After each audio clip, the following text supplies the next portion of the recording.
183.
wakati mwingine tena ambapo tumekuja kwako kukushukuru na kukutukuza kwa yote ambao umetutendea tangu siku ilipoanza. Baba, tunaomba uweze kutusamehe dhambi zetu, uweze kuwa pamoja nasi wakati huu wa kufunga makambi ya siku ya leo. Tukimkaribisha pasta, uwe pamoja naye. Tuomba Mwenyezi Mungu uwe pamoja nasi, tuongoze na roho kwa neno ambalo umewekea pastor ili aweze kutonenea, tunaomba uweze kuwa pamoja nasi. Utuongoze, utulinde. Tumeomba tukiamini katika jina la Kristo Yesu aliye mkombozi wetu. Wakati mwingine ambapo tunakaribisha pastor kwa kipindi ambacho kitakachofuata. Karibuni kwenye kipindi pastor, karibu.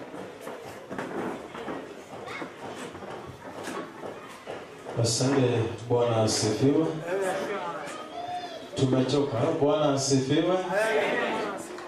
Tunashukuru kwa nafasi nyingine ya kipekee na ambapo Mungu ametukirimia kuwepo mahali hapa. Katika masaa haya ningalipenda tuzingatie kitabu cha Marko. Marko mlango wake ni wa 8, mstari wake wa 22 hadi 26. Mark chapter 8 verse 22 through verse 28. Msomaji wangu yuko pande gani ambaye atakuwa ananisaidia kusoma neno la Mungu? Biblia inasema, Biblia neno la Mungu inasema, wakafika Bethsaida, wakamletea kipofu, na wakapata kumletea kipofu, wakamsihi, na wakapata kumsihi amguse, hili akapata kumgusa. 23 akamshika mkono, akapata kumshika mkono yule kipofu, akamchukua nje ya kijiji, na akamchukua nje ya kijiji, akamtemea mate, na akamtema mate ya macho, akamwekea mikono yake, na akamuuliza, waona kitu? 24 akatazama juu, akasema, naona watu kama miti inakwenda. 25 ndipo akaweka tena mikono yake juu ya macho yake, naye akatazama sana. Akawa mzima, akaona vyote waziwazi. 26 akampeleka nyumbani kwake akisema, hata kijijini usiingie. 27 fika pale. Mada yetu jioni ya leo inasema Nguzo wa pili, a second time.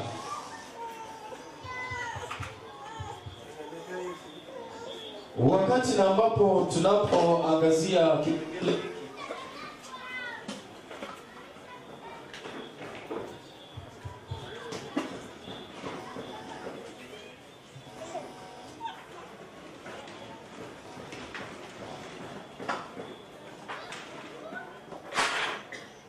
wakati na ambapo tunapoangalia sehemu hii ambapo Yesu anaenda kule Bethsaida, na Bethsaida inasemekana ya kwamba ilikuwepo kule katika upande ule wa Galilaya, na inasemekana ya kwamba pia hapa ni mahali na ambapo Petro na Simeoni na wale wengine walipokuwa wametoka. Na tunaona ya kwamba wakati na ambapo tunaenda kuangazia jambo hili ambapo tumesema mada ni mguso wa pili, hapa kwa kimombo second touch, tunaona ya kwamba katika hiki na ambapo Yesu Kristo anachokifanya au tendo Kristo analolifanya ni jambo na ambalo alikuwa ni kawaida.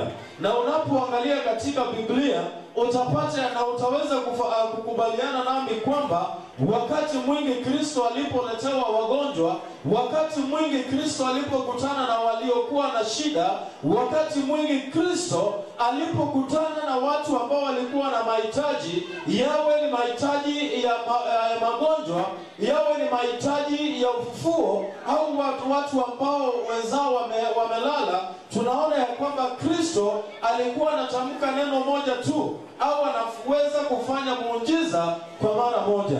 Lakini wakati na ambapo tunapoangalia hapa, tunamuona Kristo akifanya jambo hili sio kwa mara moja, bali ni kwa mara mbili. Na ndipo tunaona ya kwamba hii sehemu au hadithi hii, kisa hiki sio kisa tuna ambacho ni cha kawaida tu. Tunaona ya kwamba ni kisa na ambacho kilikusudiwa na Kristo kuweza kuwafundisha wanafunzi wake swala na ambalo lilikuwa ni la kipekee. Vivyo hivyo hata nasi wa wakati huu tunamoishi tunalihitaji somo hili, ndiposa pia hata nasi tukapate kuona umuhimu wake na likapate kuwa baraka katika maisha yetu. The Bible uses the imaginary of blindness to describe our spiritual state of before salvation. Tunaona ya kwamba kisa hiki na ambacho Kristo anachokitumia cha huyu mmoja na ambaye alikuwa ni kipofu, na ambapo kwa lugha nyingine tunapoangalia mtu hata katika wakati wanapozaliwa akiwa kipofu, kwa mara nyingi hiyo ni hali na ambayo ni hali ya kuishi pamoja na huyo mtu. Na ndiposa tunaona ya kwamba though it was a permanent condition for this man to stay with his blindness for his life, tunamuona Kristo akija katika maisha yake na anapata kumponya na anampa kupona na tena kuona kwa kikamilifu. Na wakati na ambapo tunapoangazia vizuri, tunaona ya kwamba Marko 8:22 hadi 26 tunamuona Kristo akiweza kutenda muujiza wa kipekee, ambapo anarejeshia mtu huyu kuona kwake baada ya kumgusa kwa mara mbili. Na tunaona ya kwamba on its own the miracle reveals the power of Jesus and his compassion towards those in need. Tunaona ya kwamba kwa hakika Kristo ni mmoja wapo wa watu na ambao walipenda watu kupata kuishi maisha na ambayo yana furaha ndani yake. Na tunapomwona Kristo, ndio maana katika wote walioletwa kwa Kristo ili akawatendee jambo, iwe ni kuwanenea uponyaji, iwe ni kuleta amani katika nyumba zao, alifanya hivyo akiwa pia anasukumwa ama na ule msukumo wa kuona pia hizi familia zinaishi maisha na ambayo ni maisha mazuri. Wakati ambapo tunapoangalia sana, tunaona ya kwamba the context of healing and the way Mark shares the miracle makes it clear that Jesus also intended for this miracle to serve as an illustration that first for his disciples and us extension ya kwamba of the importance of having our eyes being opened. Bwana asifiwe. Tunaona ya kwamba kisa hiki na ambacho tunachokipata hapa, tunapoangazia kuhusu wokovu ambao tunaupata katika Kristo Yesu, tunaona ya kwamba wakati Kristo anapotuletea kisa hiki, tunaona inadhihirika wazi ya kwamba hata nasi kama vile mitume walitakiwa kupata yale mafunzo, na swali lile funzo na fundisho, tunaona ya kwamba hata nasi pia inatupasa tukapata kuelewa lile somo na funzo na ambalo tunalipata pale.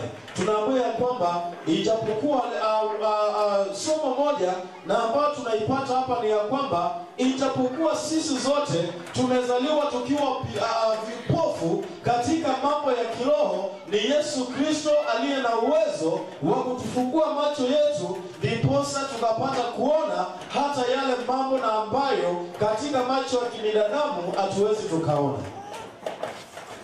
Na ndipo unapoangalia jinsi na ambavyo Yesu anapofanya mambo, it is, Jesus was doing some things in a different way.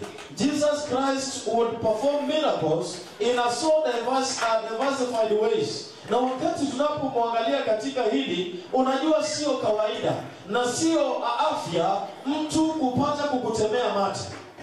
I want you to analyze the situation together with me. huyu ni mtu na ambaye ni kipofu, na katika upofu wake hajawahi pata kuona, na pia katika hali hii anampata Kristo, anamtemea mate katika macho yake ili apate kuona, na pia anapomtemea yale mate tunamuona akinyosha mkono wake na anapata kumgusa katika macho yake.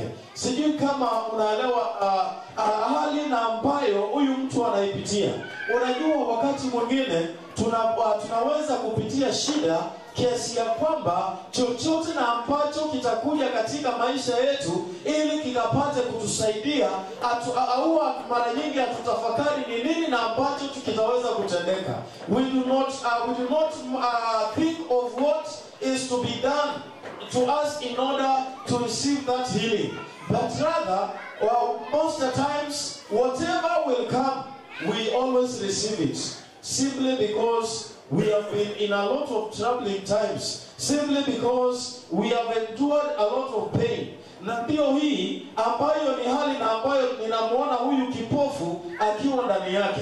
Unajua wakati na ambapo unapoenda pale sokoni, wacha nipeana mfano huu. Wakati na ambapo unapoenda katika duka la kununua mavazi au nguo, unapata ya kwamba kuna hizi nguo na ambazo huwa zimewekwa za display. Na wakati na ambapo hizi nguo za display zinakuwepo pale, kila mtu anayependezwa na hiyo nguo anakuja na anaanza kuinguza, wengine wanaishikashika kiasi cha kwamba inafikia wakati hata anasema wacha niende nikajaribu kama inanifaa. And you know, it is very funny in the world of clothing. Nguo na ambayo inamfaa mwenzio sio nguo na ambayo itakayokufaa wewe. Bwana asifiwe. Kwa hivyo kuna watu wengine na ambao wanaweza wakasema ya kwamba fulani amenunuliwa nguo inakaa namna hii, na wewe pia unatamani ukanunuliwa ile nguo, na si ajabu ukapata ya kwamba yule iliweza kumfaa na hata kuingiliana na mwili wake, lakini wewe binafsi haitafanya nini? Haitaweza kukubaliana na mwili wako. Na wakati na ambapo tunapoangazia kisa hiki, tunaona ya kwamba kwa mfano unapoenda katika duka kununua nguo, unapata nguo na ambazo zimewekwa pale ili watu wanapoziangalia ile ambayo inawavutia, mtu hata anaweza pewa nafasi hata ya kuenda kule ndani na kuvaa na apime kama inaendanisha na mwili wake. Na kwa kweli baada ya siku hiyo nguo hakuna mtu anahitaji kuibeba. Kila mtu baada ya kuona ya kwamba inamfaa anasema nenda ukanichukulie nyingine ambayo haijachomwa na jua, ambayo haijapata vumbi, ambayo bado haijavaliwa na mtu, ambayo umeweka kule ndani ili ukapata kuniletea nikanunue hiyo.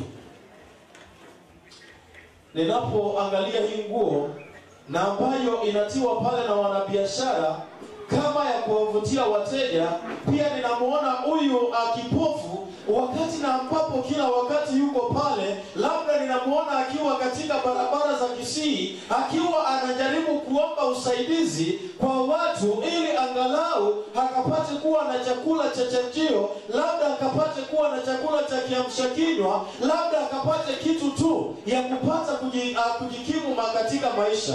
Lakini wakati ambapo yuko pale, vumbi ya magari wakati ambapo yanapopita katika barabara, ile vumbi inamfikia yule kipofu. Wakati na ambapo hata mtu anajisikia kutema mate, wengine hata wanamtemea mate kwa madharau, na hata wengine kwa kutojua. Wakati na ambapo kama ni lolote lile na ambalo ni mbaya linaweza kutendeka, hawa watu kwa mara nyingi wanapokea mambo na ambayo sio mazuri.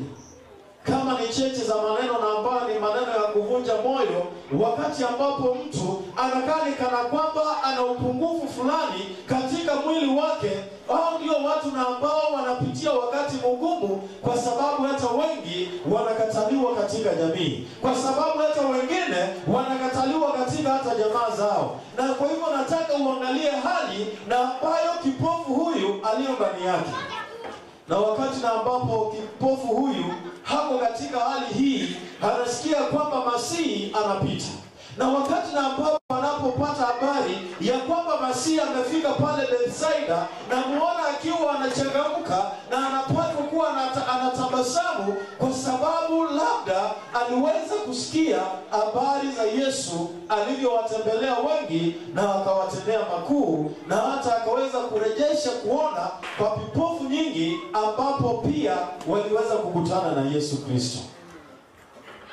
Na wakati na ambapo tunapomwona kipofu huyu, tunajaribu kumwona katika hali na ambapo kabisa amekosa tumaini. Tunamwona huyu kipofu ambapo amepata kuteseka katika maisha, huku akichomwa na jua, huku wengine wakipata ni kana kwamba anakaribia kwa barabara, wanampiga teke, wanamwambia apate kukaa vizuri, wakati ambapo wanapoomba pesa, wengine wanaangalia zile pesa kidogo ambazo wamebakisha kwa mfuko, hata kama wana hela kubwa, ili wakapate kumpea. Na ndio maana watu kama hao, watu ukipata wanaomba katika mitaa yetu ya miji yetu, utapata kwamba kama kuna pesa na ambayo wanawekewa, utapata ni shilingi 5, utapata ni shilingi 10, na ukipata pesa nyingi labda ni shilingi 20. This is how humiliated, or this is how humiliating the situation is to this man. Lakini wakati ambapo wanapopata taarifa ya kwamba Yesu Kristo anapita, anapata kujikakamua na anapata kuomba ili hata naye akapate kuona. Na wakati na ambapo tunapoangalia kisa hiki, pia ni kisa na ambacho hata jinsi na ambavyo Yesu anavyofanya, na baada ya kuweza kumponya kwa mara ya kwanza, Yesu amwambii apate kuenda, jinsi na ambavyo alikuwa anaambia wengine ya kwamba nenda ukaweze kujionyesha mahali ambapo umezaliwa, ama pata kuenenda ama ukapate kunifuata. Lakini kwa huyu alipomgusa kwa mara ya kwanza, tunamuona Yesu Kristo akimuuliza swali. Hebu soma katika mstari tena wa 24. Biblia inasema akatazama juu na akasema naona watu kama miti. Jesus is trying to interrogate, inakwenda, na anauliza huyu mwanamume ambaye alikuwa kipofu, what do you see? It was not usual for Jesus to have some kind of interrogation with anyone whom he healed, but to this particular scene, tunamuona Yesu anamuuliza huyu mwanamume ya kwamba unaona, unapata kuona. Na wakati ambapo tunapoona mwanaume huyu, kwa kweli anajaribu kufungua macho yake kwa mara ya kwanza katika maisha yake, because he never became blind for another situation in life, because he was born blind. Na wakati ambapo tunapoangazia kuhusu mwanaume huyu, unaona Biblia inasema ya kwamba akamjibu Yesu na akamwambia, kwa kweli ninaona, lakini ninapotazama ninaona watu kana kwamba ni miti inafanya nini? Inatembea. Unajua, kwa sababu ya ile hali ambayo aliishi ndani yake. You see, not unless you have ever had a depression, you can never understand someone else when he or she is in a depressing situation. Kama hujawahi pitia shida, uweze ukaelewa mwingine akiwa ndani ya hiyo shida. Na ndio hata mara nyingi wakati ambapo wenzetu wanapofiwa, na unaona ya kwamba unaenda pale na unaanza kuambia kwamba unaelewa, na wewe una mume wako na watoto wako wote, na yeye anaangalia usiku, ambaye alikuwa analeta chakula kwa meza tayari amelala, anajiuliza maswali itakuwaje, na wewe unakuja unamwambia kwamba ninaelewa. It sounds more better when someone who has ever been in that same particular scene speaks to them. It makes a lot of sense that somebody who has never had such an event in his life speaking. Na ndio maana unapata ya kwamba watu kama hawa, wakati ambapo wanapopitia wakati mgumu kama huu, pia tunahitaji watu na ambao wameshawahi pitia katika tendo lile, ambao watawakutia moyo na kuambia kwamba hata mimi kwa wakati mmoja niliyapitia haya, kikombe hiki nilinywea ndani yake, na hivyo nakuomba ya kwamba ujipe moyo katika Kristo, kwa maana pia utashinda. Na ndio maana huyu mwanamume, kwa sababu alikuwa amezoea kutendewa vitendo na ambavyo havikuwa ni vya heshima hata kidogo, wakati hata anapotemewa mate na Kristo, haoni kana kwamba ni hoja, alichukulia kuwa ni jambo kubwa, kwa sababu amepitia makubwa na mengi kuliko haya. Na je, itakuwaje kwa huyu na ambaye ana uwezo wa kumponya na ambaye ana imani ya kwamba atamponya?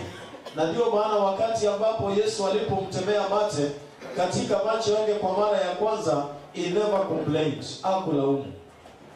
Wakati Yesu anapomshika mkono na kumpeleka kando, pia hakuweza kuuliza Yesu maswali ya kwamba unanipeleka wapi. Alitulia na akanyamaza. Na ndipo tunamwona Yesu anaenda na anamgusa, na katika mguso huo tunamuona akipokea kupata kuona, lakini bado hakuwa amepata kuona vizuri. Na baada ya kusema ya kwamba Yesu, ninaona watu ambao ni kama miti inayotembea, nataka nikuonyeshe hatari ya mtu aliyeguswa kwa mara ya kwanza na ambaye bado hajaguswa kwa mara ya pili. Suppose this man was given a panga or an axe to clear the bushes around him. Whom do you think was the first victim?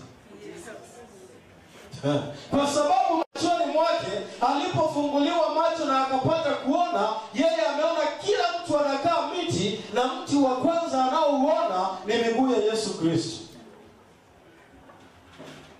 Na ndiyo maana Yesu halihitaji kumgusa kwa mara ya pili. Hebu nisomee mstari wa 25. 25 Biblia inasema, Biblia neno la Mungu linasema, ndipo akaweka tena mikononi yake juu ya macho yake. Ndipo akaweka tena mikono yake katika machoni pake tena, naye akatazama sana. Naye akatazama sana. Yaani kwa lugha nyingine ni kusema ya kwamba wakati Yesu alipomgusa kwa mara ya pili, akapata kuona na tena akaona vizuri. Jamani, katika kanisa la Mungu, wakati na ambapo tunapompokea Kristo, inatupasa sisi baada ya Kristo kutungusa katika maisha yetu, tukapate kuwaleta wengi wakapate kuguswa na Kristo, ndiposa hata nao pia wakapata uponyaji na wakapata kuona.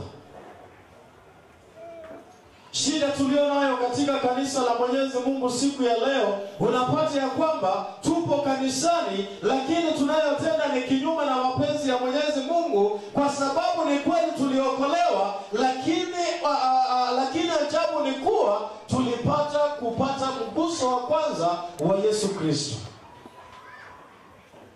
Wakati na ambapo unapokuwa umepokea mguso mmoja kwa Kristo, ndipo unapata kwako kusengenya sio hoja. Wakati na ambapo tumeguswa kwa mguso wa kwanza, tunapata ya kwamba hata kuweza kupigana ngome katika kanisa sio shida. Wakati na ambapo tunapokea mguso wa kwanza, unapata ya kwamba kufanya machukizo mbele hata ya familia yako sio hoja, na ndipo tunahitaji mguso wa pili sisi kama Wakristo. Bwana asifiwe.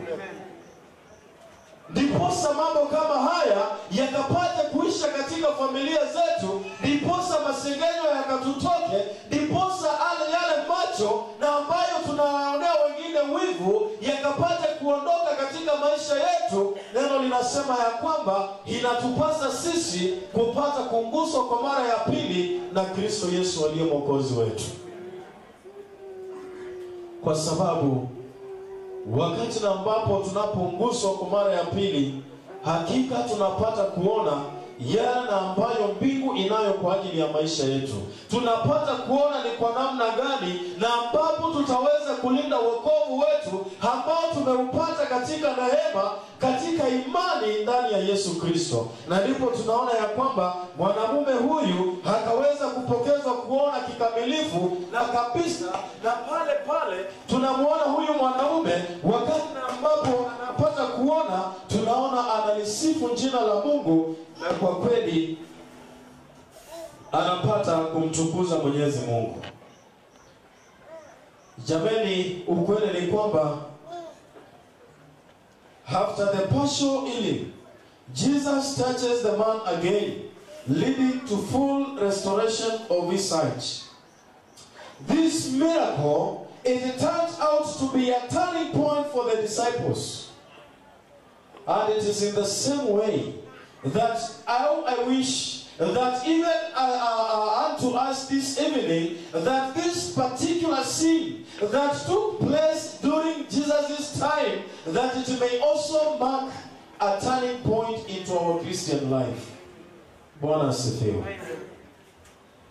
Kwa sababu ndiposa mbingu ikapate kufurahi juu ya maisha yetu tunayoishi, inatupasa tukapate kuwa na mguso wa pili, ndiposa tukapate kufunguliwa macho na tukapate kuona. While the previous passage is about their inability to see, in the next passage Peter declares his belief in Jesus Christ, marking a clear transition in the faith of the disciples.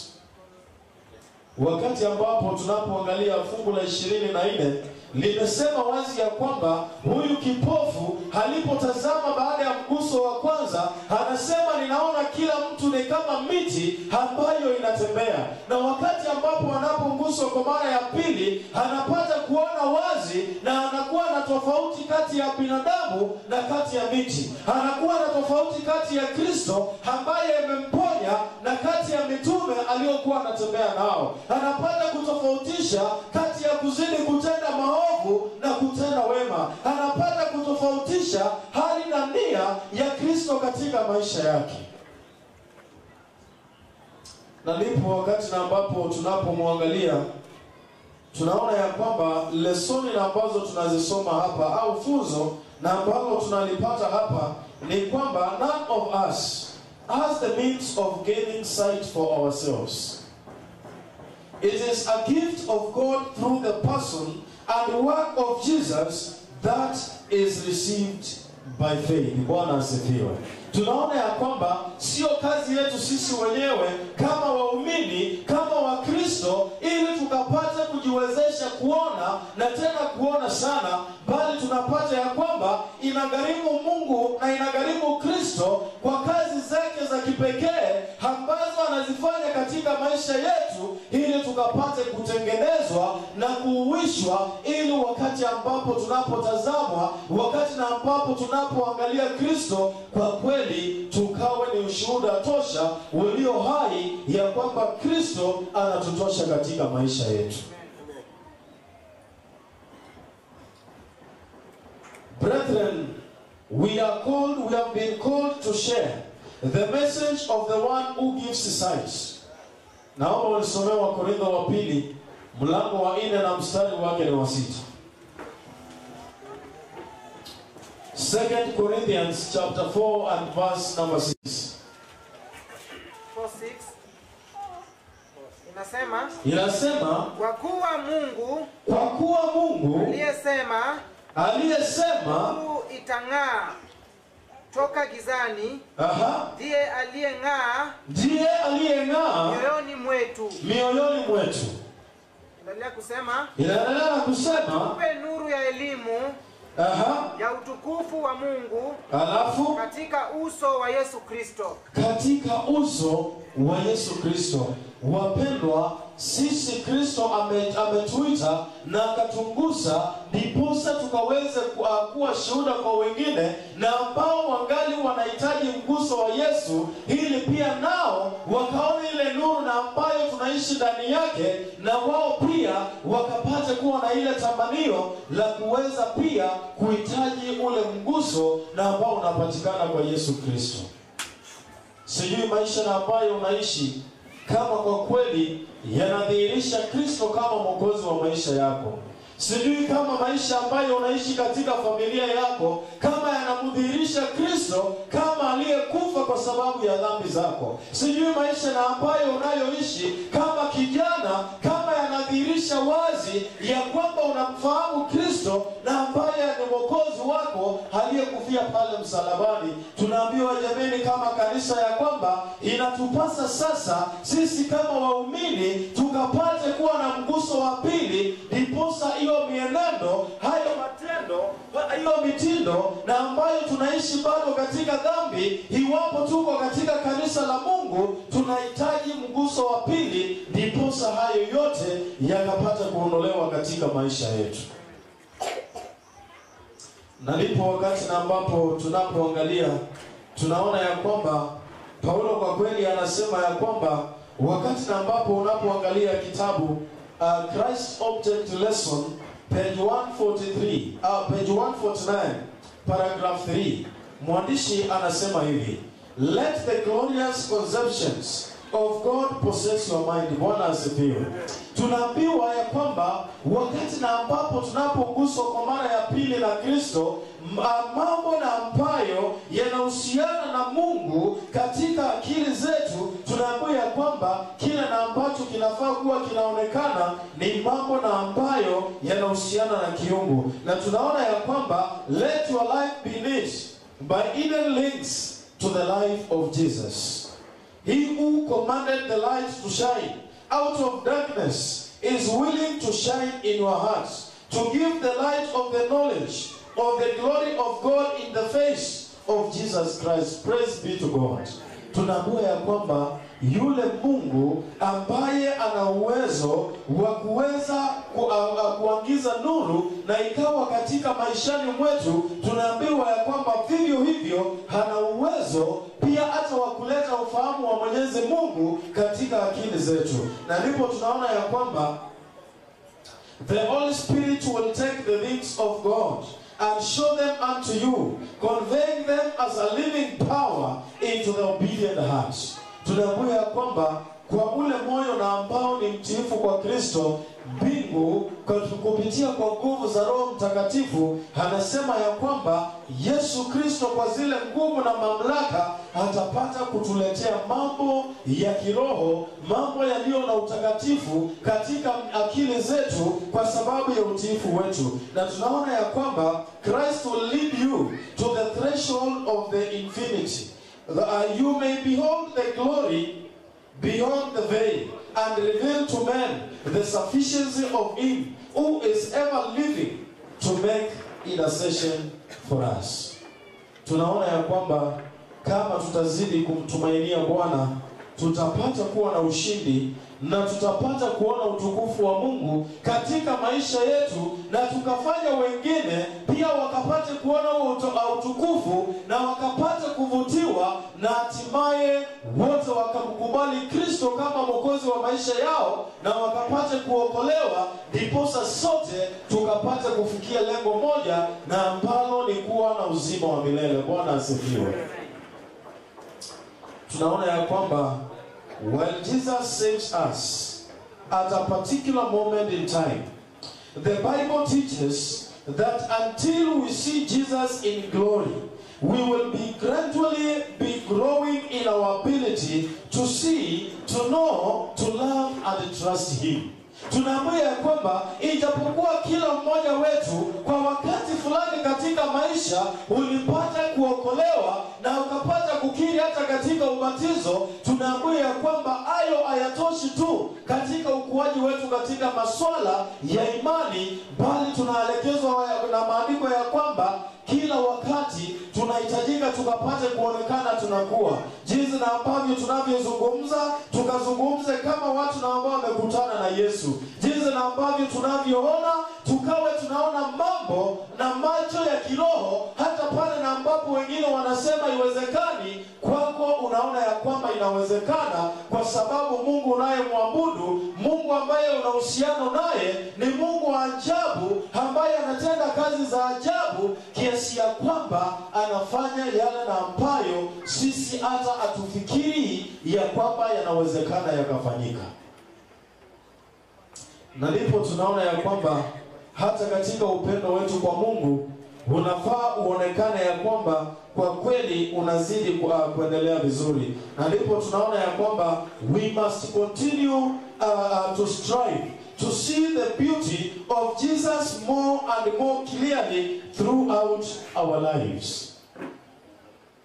Jamani, hebu tusomee fungu la kumaliza kutamatisha katika Wakorintho wa kwanza mlango wake wa 13 na mstari wake ni wa 9 hadi mstari wake ni wa 12. Biblia inasema kwa maana mnafahamu nini? Wacha nirudie.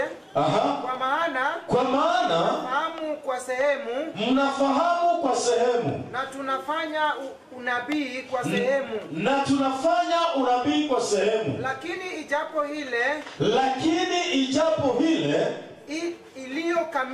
iliyo kamili iliyo kwa sehemu itabadilika. 11 Nilipokuwa mtoto mchanga, kwa sababu nilipokuwa mtoto mchanga alisema kama mtoto, nilikuwa ninasema kama mtoto, na nilifahamu kama mtoto mchanga, na pia nilifahamu kama mtoto mdogo, nilifikiria kama mtoto mchanga, na tena nikawa ninawaza na kufikiri na kutafakari kama mtoto. Tokea hapo nilipokuwa mtu mzima nimeyabadilisha mambo ya kitoto. Bwana asifiwe. Paulo anasema ya kwamba wakati na ambapo hakuwa ameguswa na Kristo, kabla apate kukutana na Kristo akielekea kule Damasiko, anasema ya kwamba jinsi na ambavyo alikuwa anatafakari, jinsi na ambavyo alikuwa anaona mambo, alikuwa anayaona kwa hali ambayo ilikuwa ni tofauti mno, kwa sababu bado hakuwa amekutana na yule na ambaye aliye juu ya wote na ambaye alikuwa ni Masihi. Lakini wakati ambapo anakutana naye, anatuandilia kisa hiki na anasema ya kwamba kwa kweli ninamtambua Yesu. Anasema kwa sababu wakati na ambapo alikuwa katika hali ya utoto, alikula chakula cha utoto. Wakati na ambapo alikuwa mtoto, aliweza kupika ugali na matope au mkojo kama mtoto, kwa sababu akili ya mtoto inawaza vile. Na ndio maana ninataka kuamini ya kwamba hata wale watu wazima ambao wako hapa, katika wakati mmoja katika maisha ulicheza kama mtoto. Na ndio maana nikitafakari maisha yangu pale nyuma, tukicheza mchezo mwingine ambao ulikuwa na dadi na mami.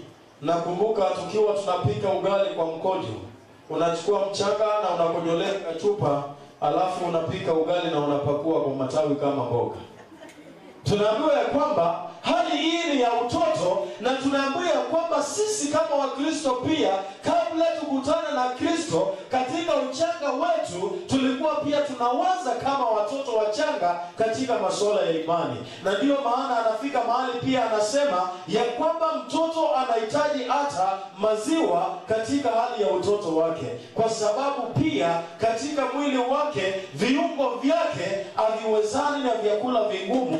Na vivyo hivyo ndipo tunaona Biblia ikisema ya kwamba wakati na ambapo tulipokuwa watoto tulifikiri kama watoto, lakini sasa wakati na ambapo tumeguswa kwa mguso wa pili na Kristo, anasema ya kwamba la hasha, hatuhitajiki tena tuweze kama watoto. It does no longer make sense when you have a second touch and you are still doing what you used to do.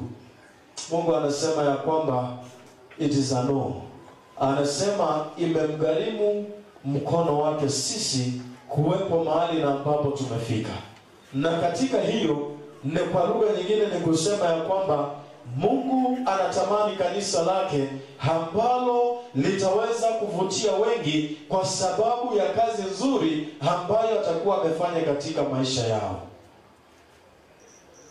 Mbingu inakusudia waumini na ambao wataweza kukubali mguso wa pili, na katika huo mguso wa pili utawawezesha kuweza kuishi maisha na ambayo yanaendanisha sawa na mapenzi ya Mwenyezi Mungu. Na ndiyo maana ujumbe huu bado unakuja kwetu ya kwamba sisi kanisa ina uwezekano ya kwamba tunamwamini Yesu, lakini bado tungali katika upofu wetu wa kiroho. Unaweza pata ya kwamba ni rahisi mno ukapata ya kwamba ijapokuwa tunakuja kanisani, ijapokuwa sisi ni Wakristo, bado tungali tunahitaji mguso wa pili, kwa maana tuliguswa kwa mara moja.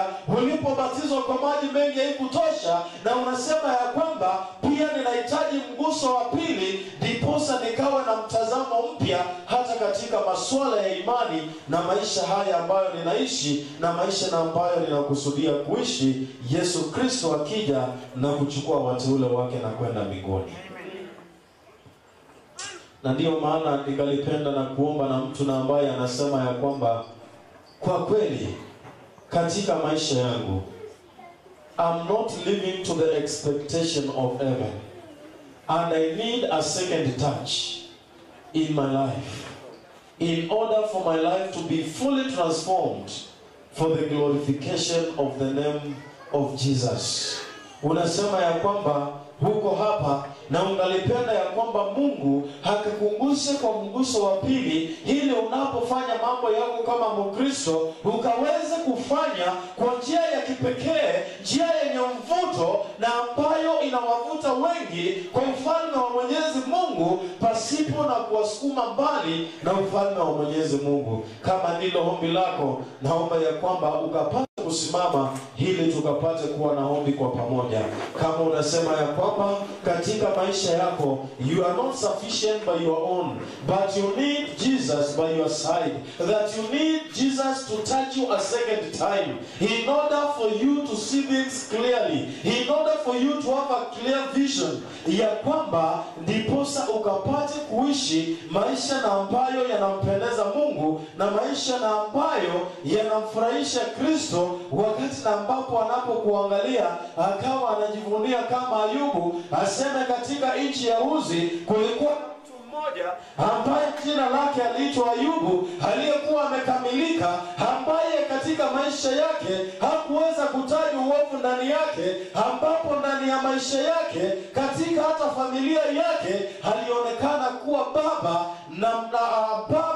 na mzee ambaye alikuwa ni mcha Mungu. Ndiposa Mungu akiangalia kutoka juu mbinguni akapata kukuangalia hivi kama vile Yusufu, na akasema ya kwamba huyu ni mwanangu na ambaye afurahi katika dhambi, kwa maana aliguswa kwa mguso wa pili. Na ndiyo maana akiona dhambi anakimbia unyo, kwa sababu katika maisha ya dhambi hapana furaha hata kidogo. Unasema ya kwamba unahitaji mguso wa pili katika maisha yako, kwa sababu wakati na ambapo tutapungukiwa katika mguso wa Yesu, tunaweza tukadhani ya kwamba tunalifanya kwa utukufu wa Mwenyezi Mungu, kumbe unamuudhi Mwenyezi Mungu. Na ndio jameni, kama kanisa, kama waumini wakati huu pia tunahitaji mguso wa pili katika maisha yetu, ili Mungu anapotutazama akiwa juu mbinguni hawe anajivunia na anasema, kwa kweli kanisa la Mwembe, wanaoshiriki katika kanisa hilo ni wateule wangu, ni wapendwa wangu ambao ninawapenda kwa dhati, na ambao kama Paulo, hata nami kama mchungaji nitasema ya kwamba nilipokuwa makambi hapa nipate taarifa yenu, hata nikapata kuandikia waraka nikisema kama Paulo ya kwamba ninawaonea wivu, tena wivu ulio mzuri, kwa sababu mmepata kusimama imara katika masuala ya imani. Hili linawezekana tu tukikubali Kristo akatuguse kwa mara ya pili. Ni ombi langu ya kwamba tualike Kristo katika maisha yetu, tumwalike Mungu katika maisha yetu, ili akapate kutawala, nasi tukaishi huku tukimtukuza katika mienendo yetu, huku tukimtukuza katika hata kutangamana kwetu na watu, huku tukimtukuza hata katika maneno tunayotoa, huku tukimtukuza kwa jinsi na ambavyo tunavyowaongelelea wengine, ndiposa mbingu ikapate kufurahi wakati na ambapo inatuona ya kwamba tunakusanyika kanisani mwa Mwenyezi Mungu, kanisa la Mwembe, sote tukiimba sifu Mungu wa neema, kwa sababu tunaelewa neema zake ambazo ni za ajabu katika maisha yetu. Mungu wetu apate kutusaidia na neema yake ikatutoshe, ili tukapate kuishi sawa na mapenzi na matakwa ya Mwenyezi Mungu. Mungu na atubariki. Baba na Mungu wetu uishie mahali pa juu mbinguni, tunasema ni asante kwa nafasi ya kipekee na ambayo umetukirimia kila mmoja wetu. Tunakushukuru kwa sababu tumeweza kujua na kugundua kuwa kumbe hata baada ya mguso wa kwanza bado tungali tunahitaji mguso wa pili ambao utaweza kutupa uponyaji na hata kuona kikamilifu katika maisha yetu. Ndiposa Mungu, kwa unyenyekevu mkubwa tunainama mbele zako wakati huu, tukiomba msamaha wa dhambi kwa pale na ambapo tulipata kwenda mbali na kinyume na mapenzi yako, tukiomba Mungu ukapate kuturejesha na kwa upendo wako ulio mwingi ukapate kutuvuta nao na ukatuinua na ukapate kutusimamisha, ili kutoka sasa kuendelea mbele, kwa sababu tumepokea mguso wako kwa mara ya pili, tukapate kuishi kana kwamba sisi ni wale na ambao tunasubiri ufalme wa mbingu ukapate kushuka ni kwa ajili yetu, tukapate kuishi kana kwamba tunaelewa tunayemwabudu, ili kwamba tukapate kuishi tukiwa na tumaini la milele, tena tumaini lenye baraka, kwa sababu tutakuwa tunaishi maisha na ambayo yanakutukuza na maisha na ambayo yanaleta utukufu kwa jina lako milele na hata milele. Jina lako litukuzwe daima. Tuomba ya kwamba ukatujalizie kuwa na usiku na jioni njema, kwani ndilo ombi letu katika imani, katika jina la Yesu aliye Mwokozi na mwombezi wetu tumeomba. Amen. Mungu atubariki.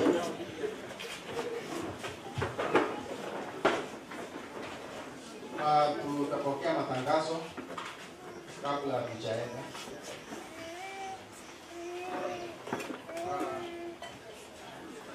Tutaanzia na kesho wale ambao watakuwa on duty: Elders Oscar Ngira, Shadrack Moimbi, Diconary Alfred Urudu, Peter Migiro, Asna Moimbi, Elia Mukaya, Nora Moimbi.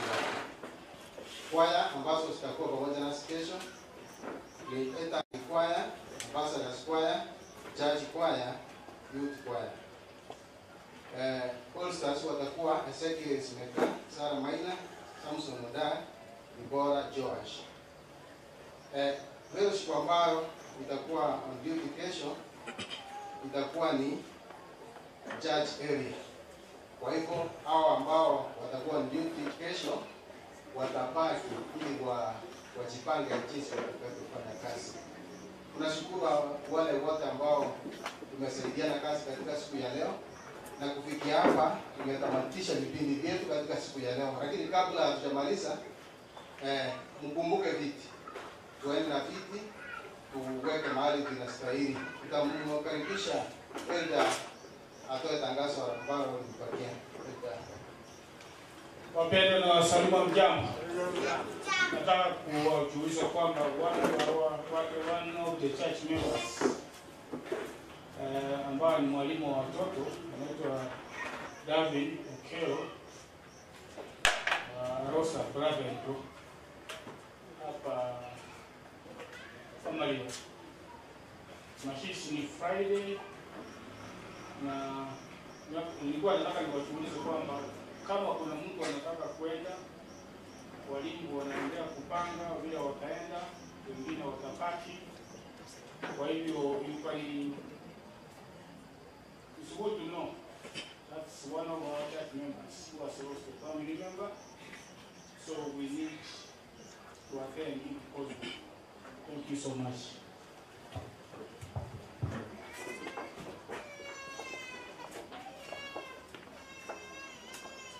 Nafikiri kufikia hapo tumemaliza vipindi vyetu katika siku ya leo. Mwenzangu alikuja hapa wacha kwanza hii kwa sauti ilipo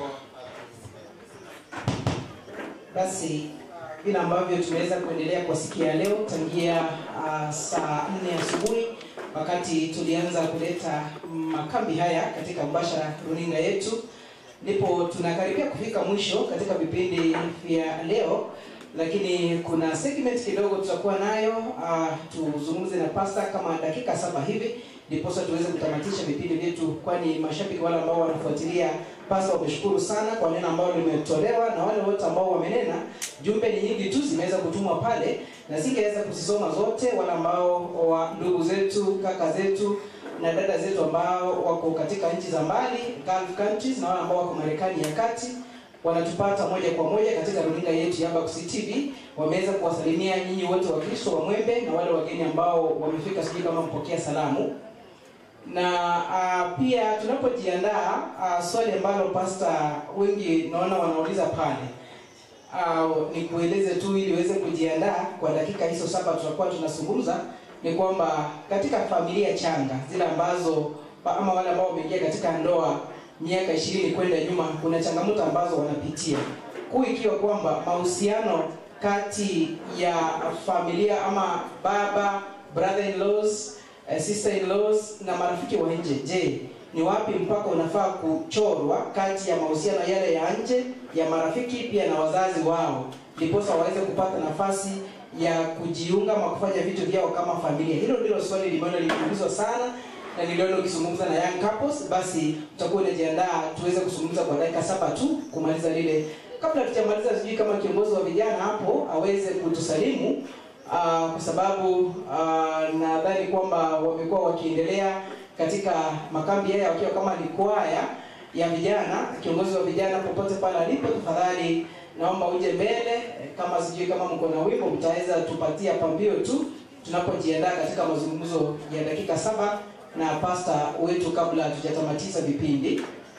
Basi tunapoendelea kumngoja yule kiongozi, ningependa kumleta ndugu Habakuk popote pale alipo, kwa sababu huwa tunashirikiana naye katika vipindi vyetu kila siku ya Ijumaa, vijana na maisha, mwongozo wa kusoma Biblia, ili aweze kutusalimu. Na pia Elda Okemwa ambaye pia ni daktari wetu ambaye tunakuwa naye kila siku ya Jumatano. Leo vipindi havikuwa tunaangazia mambo ya afya, aweze kutusalimu naye kwa sababu ni moja wetu. Karibu sana ndugu Habakuk. Wapendwa katika Kristo na wasalimu, Bwana Yesu asifiwe. Nataka nimshukuru Mungu kwa nafasi hii ambayo ametupatia siku ya leo, na tumefurahia sana kwa sababu leo tumebarikiwa pamoja na